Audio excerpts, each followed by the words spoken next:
Okay, so welcome to the latest episode of the Wellbeing Show. I'm Noel. I remembered my name today, which is a good thing, good sign. If I can remember who I am, I'm joined by Jenny and Teo from Seal Warriors. They'll tell you about themselves in a second.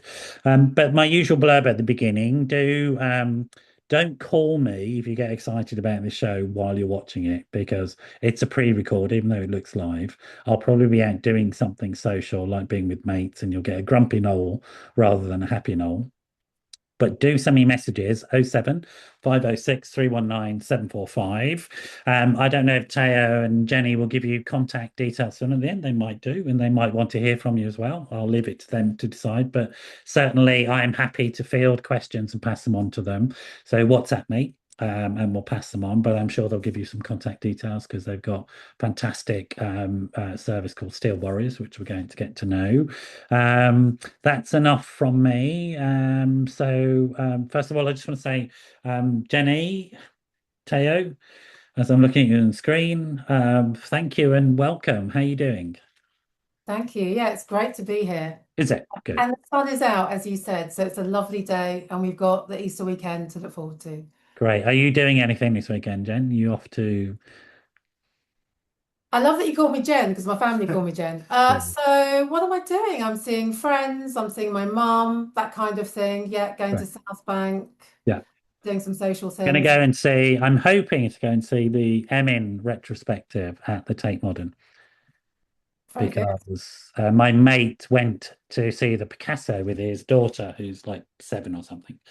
And she walked around, she looked around, she went, "Why are there only pictures of naked women, Dad?" Yes. And he went, Question. fair cop, Gov. So we're going to go to Emin instead and look at a really good woman's work. And Emin I love. And the Tate always do awesome retrospectives. I mean, if you get a chance to go. How about you, Teo? You got anything planned for your weekend? It's pretty relaxed. I think we're gonna do a barbecue at a friend's house, which is quite nice. So, Cool. weather permitting. But other than that, just having a chilled Easter break as well. So, yeah. Nice. Good for you. Good for you. Are you both London based? Are you Londoners? Would I you? am, yes, yeah. Yes, London Yeah. born. Where are you from, Jenny? Where are you from originally in London? So I was born in Leeds, actually. Oh, were you? Yeah, my mum is from Gets Yorkshire. better. Well done, a And Northerner. Good for you. my father's Ghanaian, and they met a long time ago. And I was born in Leeds, and we moved to Harrow when I was 2. So Okay. that's why I don't have a northern accent. And I Okay. currently live near Camden. Okay. And do you feel like a Londoner or do you feel like a Leedser? I feel like a Londoner with a bit of a northern edge.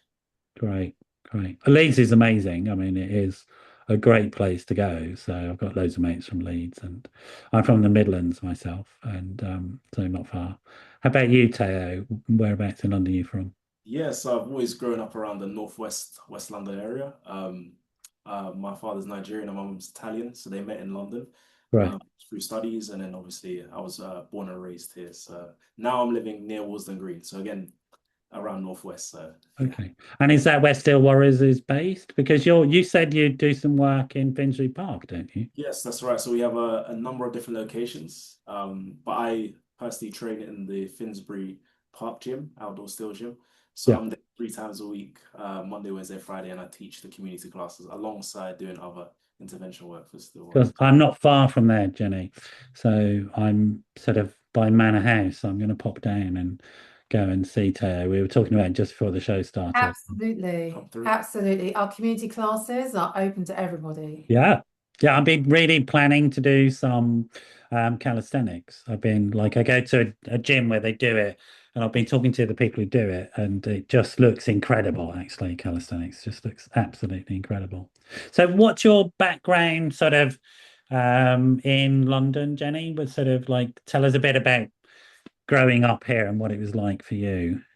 Wow, it's a big question. So yeah, so I'm Gen X, and so I grew up in the 70s and 80s, Yep, and same here. I have I've reflected, it's interesting. I've been to a couple of things in the last few years which have led me to reflect on that time, because you Okay. kind of just you don't really think about it because it's such a long time ago. And so in terms of how that shaped me, it's quite interesting because that time it felt like there was a real divide. There was Thatcher, there was the miners' strike, there was apartheid in South Africa, and Nelson Mandela was in prison. There was I was thinking about the other day, there was like people were talking about nuclear stuff, and there was stuff on the TV around what if there's, a nuclear bomb comes, and and I remember my mum coming home and saying, the National Front are leafleting in Kingsbury. And I think, I reflect on that time and I think about how that shaped who I am around my commitment to like justice and social justice and fairness. Yeah. And probably made me a little bit of a rebel as well, which is probably quite common for that generation. So I grew up at that time and went to university in Liverpool, and then I've worked in the charitable sector and public sector, and that's been my career. And the last few years have been in sport for social change. Yeah. And last couple of years at Steel Warriors. I'll come back and ask you more about the sort of professional growth and development stuff and just sort of what your background is. Do you know why, though, rather than be frightened by all these changes, do you have a sense of why you thought, I want to do something about it. I want to make the world a better place? Because it's clear that you did. But I mean, there could be a couple of options, couldn't there? One could be to retreat and sort of, but you wanted to do something about it rather than run away from it. Yeah, absolutely. I was always optimistic about social change and the world being better. And, recently that's been challenged, but I hold on to things. People are good, essentially. Yeah. Most people are good. And Yeah. even if they're challenges, we can come together and find positive solutions. Yeah. Unity is so important. And where I grew up in Birmingham, I used to go to Handsworth and do some work there, which was a mixed area, and where you'll remember some of the riots from that time. Yeah. That was happening, and that's where they were happening in Birmingham. And so I just remember cycling into work as a kid. I was doing some voluntary work in the community centre and seeing burnt out cars. But nevertheless, there was still that was what was on the news, but what wasn't on the news were the people cleaning up the streets and making sure everything was okay, and make sure the neighbours were okay, and making sure the older people had food and weren't too frightened and all that sort of stuff. And my parents both came from Ireland, so there was a lot of distress around the troubles that were still going on, and I had confusions about my identity. What was I? I could assimilate a lot easier because of the color of my skin, but I still felt like an alien. I was from an alien family that were targeted and all of that sort of stuff. And you mentioned Mandela. Like Mandela was like a real inspiration to me as a young man. And it was why he and other men like him were why I chose to go a peaceful community route as opposed to just got angry about what was going on and become violent myself. But he was absolutely crucial in that. I remember specifically sort of him as a person who pulled me out of that angry man pathway I could have gone down, particularly because my family were Republicans. I mean, Irish Republicans. This is a long time ago, not the American version. We're talking terrorists, mate. My family literally were. So that's the background I came from. But like you, I chose to engage with people. I saw something in people that didn't frighten me, that I found very attractive, actually. I still don't really know why, but I feel like that was the correct choice to make. Yeah, and Nelson Mandela, he was a real role model and hero throughout, from childhood. Yeah. And it was hugely inspiring. And I feel there was often a real sense of solidarity between different causes, whether that was around racism against Black and Asian people, Irish people. I used to volunteer at an organisation called the Federation of Black Housing Organisations, and it was black in the widest sense, and the Irish housing associations were part of it. That's So right. Yeah. because of that discrimination that people faced, you Yeah. know, so there My was, parents, when they came, they literally had the signs that said, no blacks, no dogs, no Irish, in that order. And that were the signs on if you wanted to rent an accommodation, when you're allowed to get away with that stuff. And again, also like you, it is challenging at the moment to remain positive and hopeful.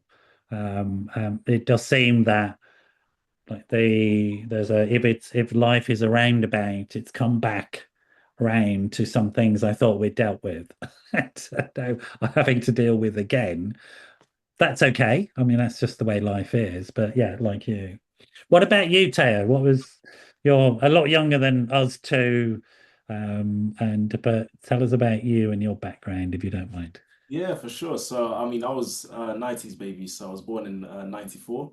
So I kind of grew up in the age where I guess the internet was kind of like just about starting to take over. So I remember dial-up and having, that that's Yeah. yeah, exactly that connection. So growing up as a kid, it was beautiful in a way where I kind of experienced, I guess, how life was before everything was so connected. yeah, So it was pretty interesting. I was born and raised in that kind of transition phase. So yeah, I had a good childhood growing up. Like I bonded with my six siblings, so I've got two younger sisters and a younger brother. Yeah, we're tight knit family. I mean, like I said, my parents came over here to study, and they met in a bar. So yeah, they just had a good childhood growing up, and we moved around the northwest area. But I feel my kind of real passion for sports and fitness just came naturally as a kid. I just was kind of really into it, and it kind of made me just pursue a career in fitness really. And I love how it kind of brings people together in a Yeah. from a community background basis, and also how much discipline and work rate instills in an individual. And I can see how, especially calisthenics specifically, how it's like transformed not only myself but like so many other people's lives in a way that I wouldn't think otherwise. I would think just the physical benefits, but more so the mental and yeah. and Yeah, without a doubt. Absolutely. There's no argument. If so, if I, as a psychological therapist, could encourage people to make only one change, if you can only make one change in life, folks, exercise more. exactly. Everything else will fall into place. Just exercise more. The evidence is incontrovertible that that is the global change that will sort of lead to everything else. So without a doubt, you're talking to the converted. So you did that sort of transition from the old analog world to this new digital world. You must have felt the pull, though, I guess, from your generation onto that online world, and the excitement of all of that, and the sort of social media sites and all of that sort of stuff. And you're nodding away. That was a big part of your experience, I guess. Yeah, yeah, definitely. It opened my eyes to kind of other career paths, and obviously, I went to university. I studied accounting and finance, so totally Right. different to fitness. However, as I have a Nigerian father who's like either you're a doctor, lawyer, or A footballer. exactly for yeah. So he wanted me to take my studies seriously. So I pursued like a degree in accounting and finance. However, fitness was always a big part of me, and it was always a real passion of mine. And I've been working in gym since I was 18. So I think that kind of made me kind of pursue a career in fitness. And Yeah. Yeah. by doing so, like I said, it kind of just opened pathways to kind of social media. So obviously with the internet, rising, like people are posting online, like clients' progress and just even their Yeah. own journey, and Mm. that kind of really opened up a window to even like pursue a career online in fitness. And I kind of Yeah. started to post my journey online, and it created a buzz. And now I have like a following, which is crazy to say, but yeah, it just opens up like opportunities. Like I got the Steel Warriors job through social media, so it just shows the power of the internet, Yeah. how you connect people. So Well, I'm going to ask you, you may not have an answer to this, but it's an interesting question going on at the moment. There are some darker elements on the internet, particularly around fitness as well. Some of the sort of toxic masculinity stuff, that sort of stuff that we've just seen in the where guys are using the attraction of these fitness regimes to pull young men into quite dark, dangerous ways of thinking. You're clearly not there, and I wonder what your thoughts and feelings are on that, and if you have any. Sorry to sort of give you such a serious question straight out the bat, but it's topical, I guess. Yeah. Oh, you're totally right. I think that's the dangers with the internet. Right. I see it myself through my cousins and other people in the younger generation, how easily influenced they are from stuff online. So it's a space that needs to be monitored, and you have to be very careful with what you kind of digest, because a lot of these men are quite young and impressionable. So you need to kind of have certain role models, or good role models, quote unquote, to kind of look up to, because there I are some agree. toxic people out there, especially the most recent Louis Theroux documentary. I Did mean, you see it? yeah, it's pretty sad, man, how certain men kind of think. And it's yeah, it's not right. And I feel like it does lead a lot of young men astray into kind of like dark places. So Yeah. yeah, I kind of try and preach just the positive sides of fitness. So obviously the mental and physical benefits of it, and I think pushing young kids to kind of follow people that are kind of in a similar space, where they kind of see eye to eye on certain things, and not follow controversial characters as much, because Yeah. it can be quite dangerous for sure. I mean, there's a member of my family, a nephew of mine, who is doing really well in that sphere. But he started off, he's from the Midlands and was very much involved in some of the armed gangs and stuff like that was going on. The fitness, particularly the bodybuilding side of things, which he does brilliantly, and he's just done a competition around it, has pulled him out of that. And he has a fantastic sort of Instagram account, which is, I mean, and I do a bit of gym work, and I look at his body and I go, I know exactly how much effort got into getting to that point, right? Because it's hard work, and it's really hard work, but it's definitely pulled him out of that. And into a much more positive mindset. And again, he's a role model. Were you conscious of that when you were doing it, or was it just something that you've become aware of? I mean, did you like, because it's like you're at university, you're doing this thing, and you enjoy it, and you think I'll get a few followers and stuff like that. I mean, how did you come across this sort of stuff? Yeah, no intention of kind of pursuing I guess a quote unquote social media career with it. It just happened that the opportunities that arise from just posting my journey. It was generally just to kind of document my own personal progress, and Sure. just kind of show, I guess, close friends like what I'm doing and stuff. And it just kind of like took off, and a lot of people asked questions on how to kind of get into shape, or ask for advice. So I started to post more educational content, and I think that really kind of showed me, oh, okay, a lot of people are actually willing to like listen to what I have Yeah. to say. This will be pretty good to maybe like post educational fitness content. And I think from that, other opportunities arise, whether it be through certain brands, or just monetizing a fitness community basically online. That there was like, it just kind of fell into place basically. So Yeah.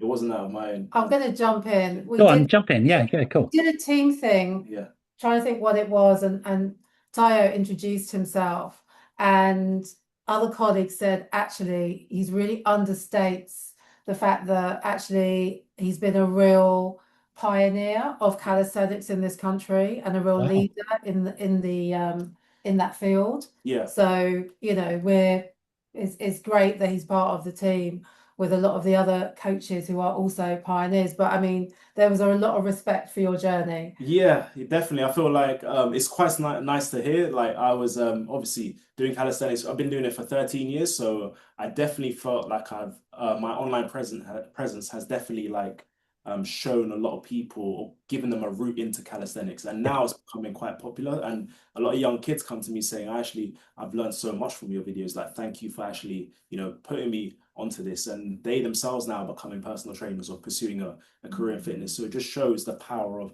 actually, like, even just posting a video online, how it can impact a young individual, for example. So And it's also, I think that's the world we're in now. That's where young people are going to be making careers.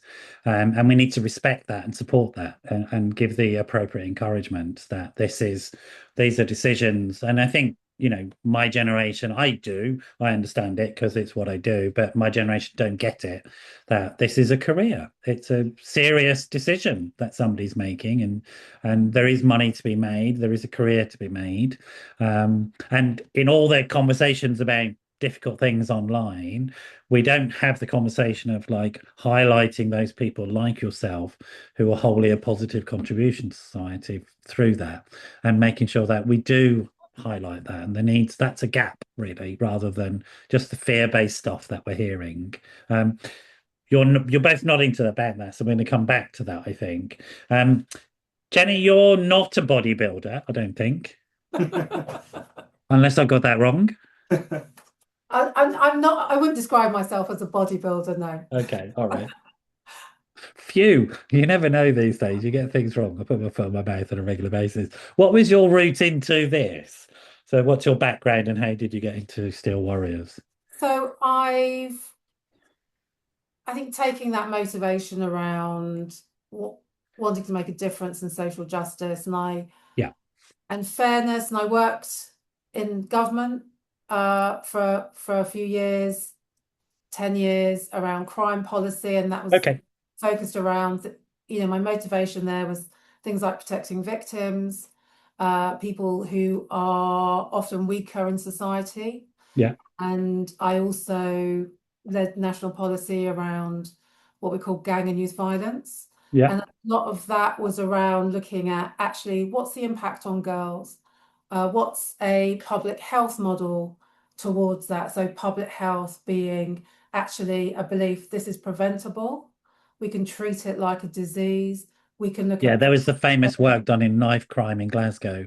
Absolutely. Pioneered that work, didn't it? It was an extraordinary piece of work. Yeah. Great guys in Glasgow and in the States as well. Yeah. So I'd always had an interest around young people. I've done volunteering. I've been a mentor, etc. And after leaving government, I was approached to take a role in a sport for social change organisation. Yeah. And that's really when I understood how powerful sport and physical activity is, not only for fitness, but for a young person's sense of identity, confidence, their skills, learning that they can take into other scenarios. You're talking about issues around the internet and all of that. What we find is in Steel Warriors, but elsewhere, actually, people like Tayo and that kind of role model in-person relationships, so important. Yeah, absolutely. And you got involved in the sports side of things.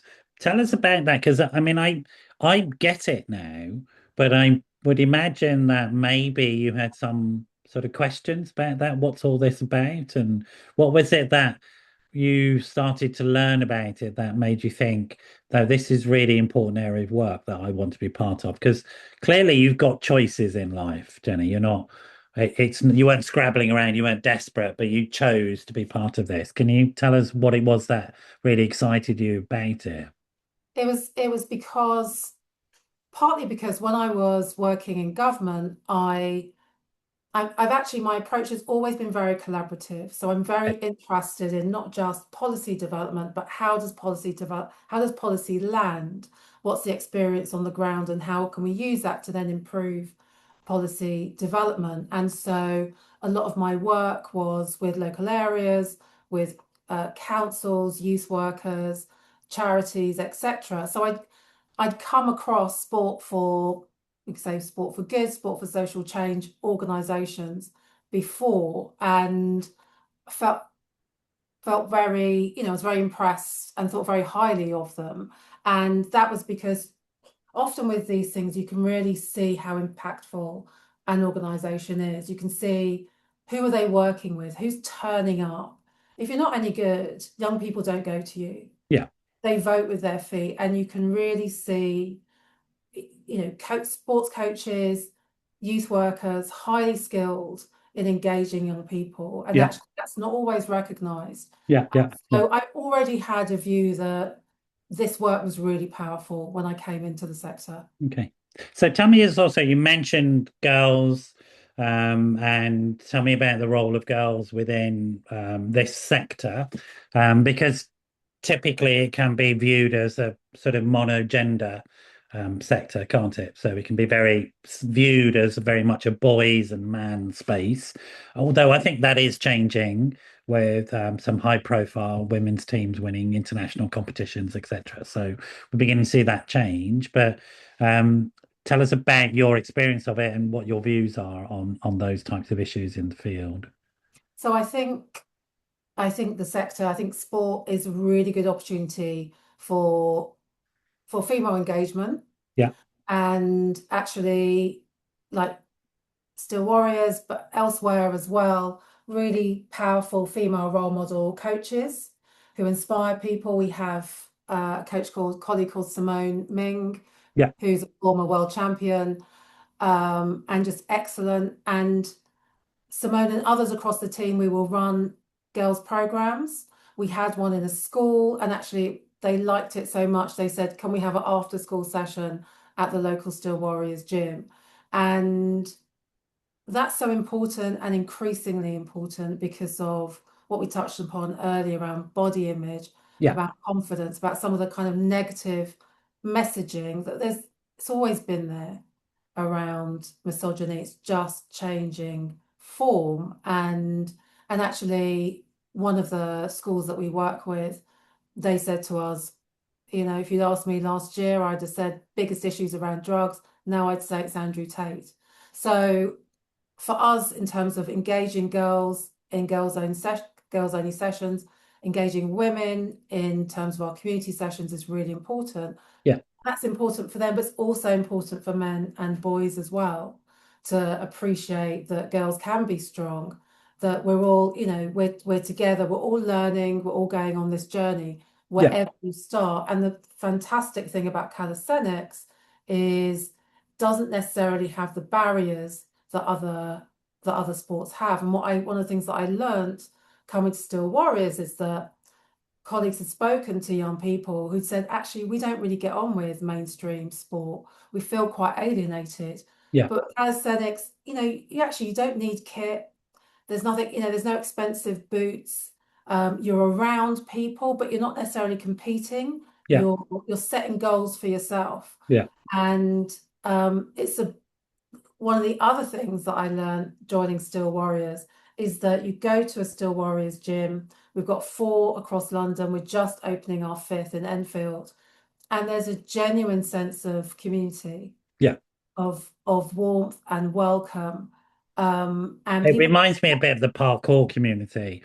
It's still like that, isn't it, in the skating community, that it's not, hasn't quite become mainstream, but there's something really attractive about that. It's like really, really cool. Hasn't been taken over by F45 or something like that. Do you know what I mean? It's like still available. You know, you can touch it. And all that sort of stuff. So Steel Warriors itself is only calisthenics? Is that the sort of that the offering from you as a group? So that's our core sport that we use. And so before we go further, tell us what calisthenics is, so that people who don't know, give us the headlines on what calisthenics is. Yeah, so calisthenics derives obviously from ancient Greek, which is calisthenos, which is beautiful strength. Okay. So it's basically it's bodyweight training. So it's very similar to obviously gymnastics, but we basically use our body to kind of build muscle and to create like a physique that can perform. So that's kind of what calisthenics is. It is totally accessible to any and everyone. As Jenny said, you don't need any expensive kit. You don't need a gym membership. All you need is yourself and the floor. And obviously, if you have some pull-up bars, that's literally all you need. Yeah. So that's basically what calisthenics is. I think what our job is to kind of break down that barrier of entry to people, to kind of say, yeah, sure, I know pull-ups and dips can be quite scary. However, there are other exercises, even more regressed and beginner-friendly, that anyone can literally do. So, for example, push-ups against the wall or push-ups on a table, for example. So there's a real kind of belief that, oh, this is too tough, it's too intense, and it can be quite intimidating seeing, you know, loads of people, you know, doing crazy pull-ups that are really shredded in the park. But this is honestly for any and everyone, which is, I mean, it's interesting because, like if I said, "Oh, I'm going to go to yoga class," that's much more acceptable. But it is just a form of calisthenics. Having been to yoga, lots of yoga classes, it's the same thing. You don't have the chin-ups, but you have the equivalent type of exercises depending on what yoga you're doing. So it's a bit about the marketing. Am I right in thinking that the British Army have a lot of training in calisthenics? So they're very focused on that, aren't they? They're sort of Yeah, definitely. They have certain fitness tests, so you have to hit a certain amount of yeah, pull-ups or push-ups. So it's definitely incorporated in their physical assessments. So it is, like I said, it's such a beneficial thing. yeah. And even health in general, like I said, fitness, keeping fit and active and doing some sort of strength training. I mean, it's really important for your body, for longevity sakes as well. So yeah. And it's really important across the genders. I mean, it's really important for women to get into weight training for osteoporosis prevention, etc. So there are so many levels on which exercise, and I think also just thinking about that, I talk to a lot of my female friends about they don't necessarily want to go to a gym, which will be very male dominated, and you need to know how to use the equipment, and it can be just off-putting if you're not sort of in there and you can't make big grunty noises. But it seems to me, having been to places like London Fields, and we were talking about this, summer in London Fields, that little calisthenics patch is absolutely buzzing. I mean, it's absolutely people will be there all day, and there's a real sense of everybody knows each other. There's a Yeah. massive sense of safety, like people looking out for each other. If you walk up, it's like so friendly and open. If anybody's off color at all, like people and these big people will step in and look after you because they're not having any of that nonsense. You know what I mean? It does really seem to have that feel to it. Definitely, definitely. I feel like if you come to one of the community classes, I mean, you'll see firsthand people from all different walks of life are at the Yeah. park. So, different ages, different races, different, social economic backgrounds, like people from all Yeah. over there to train for one specific purpose. And that's the Okay. beauty of it. You connect with people you might not as well have connected, Yeah. And there's also that thing as well. It's like you can do it in local parks. And we know how healthy that is for people, that they're outside, they're doing exercise outside, they're doing exercise in local parks. And I don't know if you know this, but the parks reduce violence. It's strange that we have this. You will know this, Jenny. You'll remember when you were told as a kid to stay away from the parks because they were dangerous places. That's where dangerous people hung out. But the opposite is true. That if you're in a park in a city, violent crime drops by 20% around that park, just Wow. because the park is there. And it has this biophilic effect, this soothing effect on human beings, makes human beings feel much more connected. And so I can say it's really important. In terms of the social change and social policy side of things, Jenny, what is it that is important to you about Steel Warriors, about what you're communicating in terms of who you're trying to reach and what messages that you're trying to get out to people about the sort of the need for social change? So I mean, part of it is what we've just been talking about, that real sense of community. Yeah, And I spoke to a number of members recently and asked what was, say 3 words that you associate with Steel Warriors, and community came out the most common thing that was said. And there's something really important around the fact that people will meet their neighbours at Steel Warriors Gym yeah, that they haven't met before. yeah, And so they'll talk to them not just then in the park or on an estate where we're at, but they'll talk to them at the shops as well. yeah, And that's really important around bringing people together. yeah, And that point that you've just made, which is a really important one, Noel, around safety. yeah, People feel safe around the gyms, and so we create a space that is safe. And it is the people coming together, and then young people who will talk about the fact that actually, and we had a young man who recently did a great piece for Comic Relief, who are one of our funders, and who talked about growing up in London and unfortunately not feeling safe, but coming to a Steel Warriors gym and that giving him that community, that engagement, that focus, and him crediting that what he was doing with Steel Warriors for him going to university which is amazing. Yeah. So that's really important, that sense of people coming together across different sections of society and community. And then also our focus around young people from areas affected by knife crime. And so we work in schools, in pupil referral units as well, with excluded young people, as well as with youth centres and sports clubs as well, around just working with young people. And that will be partly calisthenics, because that's exciting and interesting and engaging, and people can do it, but also people like Teo and the team, they're mentors. They mentor young people. They help them develop their mindset and how they think about things. Yeah. And we also have an employability program called Steel Works, which is supported by the Evening Standard, and we're rolling that out now. And that's really about, okay, what next for young people? How can you get into a training, whether that's personal training or some other qualification? Let's help you in terms of setting goals around your career. Yeah. So it's all about that. And also, in Brixton Prison, it's been amazing. We originally we piloted with a 6-week program that got extended to 10 weeks, just had really good feedback. And also from schools around how young people on our programs they show change of behaviour and attitudes and a greater level of maturity. So it's that real holistic benefit of the work that we do, and how we can only do the work that we do in partnership with members of the community and with key partners like schools and others. I tell you what excites me talking to you, because health and well-being is really important, but it's also become a commodity, a market commodity. And I think the health and well-being space now is like 3 trillion in the UK, people making something like that. But I remember growing up, and I presume you remember this, there were gyms on every corner, and they were where you would go, and that's where you'd get to meet people and get to know people. I learnt boxing as a kid. I learnt martial arts as a kid. I always respected those teachers. They taught me about being a man and how to be a proper man, not one that was violent. And they always used to say to us, if I ever see you using this on the streets, I'll be dealing with you. I'd be like, yeah, okay. It's like they would have done as well. So it was like all of that stuff was happening, but it was happening informally. And then suddenly all that disappeared. Youth clubs disappeared. And then I'm talking to you and I'm like, oh, wow, it's back.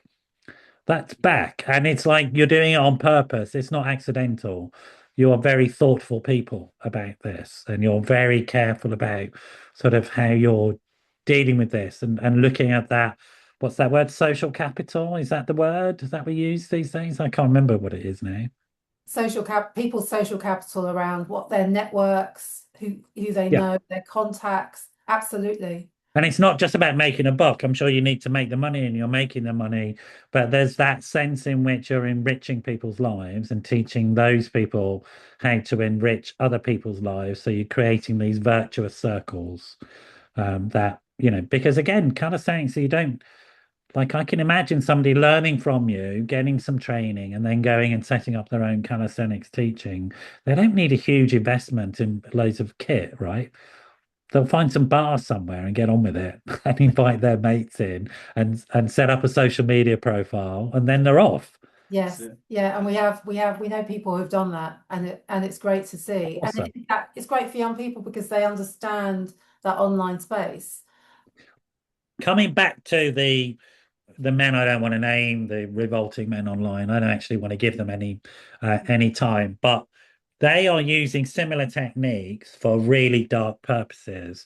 And it's really exciting to me to meet people who are using what young people find interesting, what they want to do, and then using that as a vehicle for making the world a better place. Now, that's really important to me. And we were talking before the show started about, like, as a therapist, I'm a bit jaded about, I'll teach people how to manage this depression or whatever. We don't make the world a better place. That's all a waste of time as far as I'm concerned. And we have to make the world a better place. And it seems to me that you're trying to make the world a better place and in fact succeeding, right? Yes. Yeah. Well, we're doing our bit, you know, and I think that's what motivates me. Whatever else is going on, you Yeah. can still play your part and you can still make a positive difference. And Mm. I just want to say, because we haven't touched on this yet. So the reason that we have the name Still Warriors, Yeah, do. Yeah. all of our gyms have an element of melted down knife steel within Wow. them. So when we were set up in 2017, our founders, they basically were looking at the situation with knife crime in London and wanted to do something different. And so came up with the idea of getting knives, and we've got knives from Metropolitan Police, and those are melted down and part of the gyms. So Wow. if you go to a gym and you see the uprights that are of a darker metal, that's the knife steel.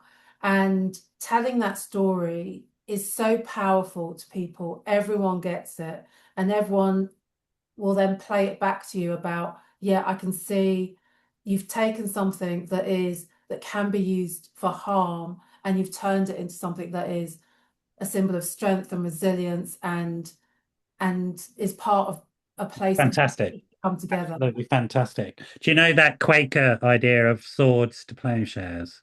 Yes. That's what was coming to mind, is Yeah.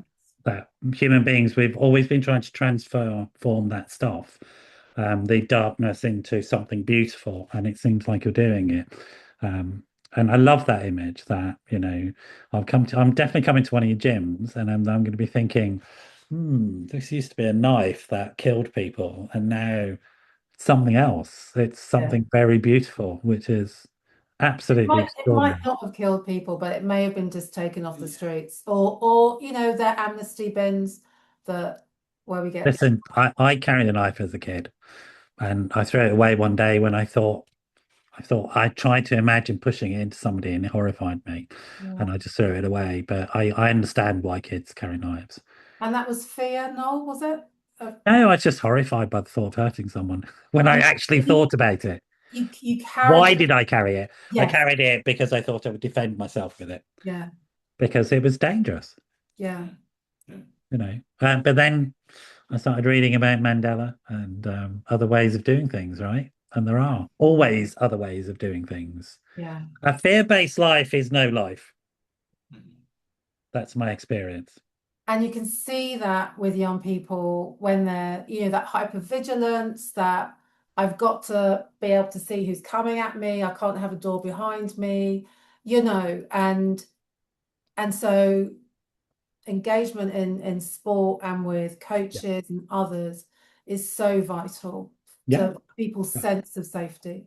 Yeah. And also it does physiological things. So the Exactly. cortisol gets burnt out of the body, and you're not on edge, and you're not ready to fight. So Yes. you don't need to sell me. I'm with you. I'm with you. I'm coming down to the gym, mate. Seriously.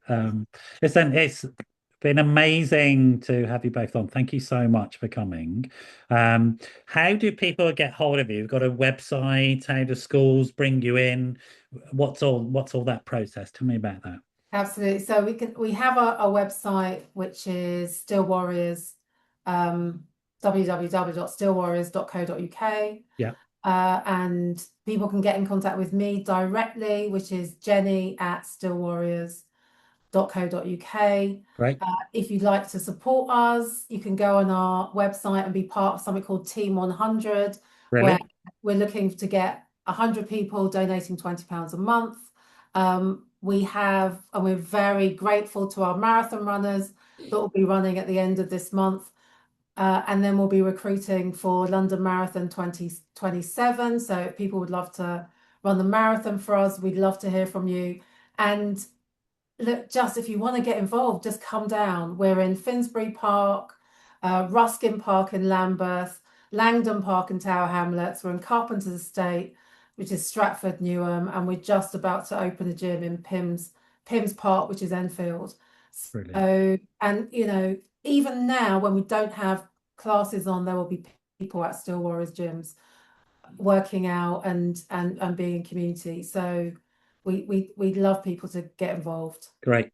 Great. Well, I just can't say how excited I am to have met you. And it's taken a while to get us all in the same room, but I'm so glad we made it in the end. It's like really Absolutely. cool. So So you stay there, folks. I hope you found that useful and helpful. And I hope you get involved with Steel Warriors. If you need, don't get involved with them, get involved in your health and well-being.